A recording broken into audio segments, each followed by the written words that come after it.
రెడ్డి గారి పరిపాలన చూస్తా ఉన్నాం.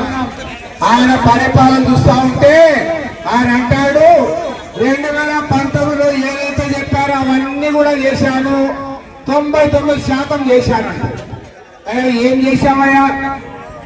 నీవే చెప్తావు కదా మద్యపాన నిషేధం పెడతాను అని పెట్టిన తర్వాత 2024 ఓట్లు అడుగుతానన్నావు. మరి మద్యపాన నిషేధం పెట్టావా?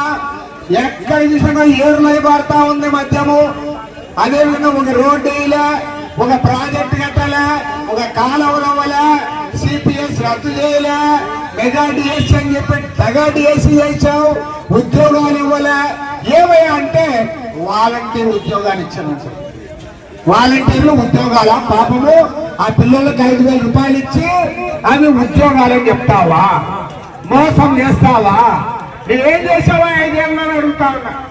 ఏమి అక్కర్లా, ఒకటే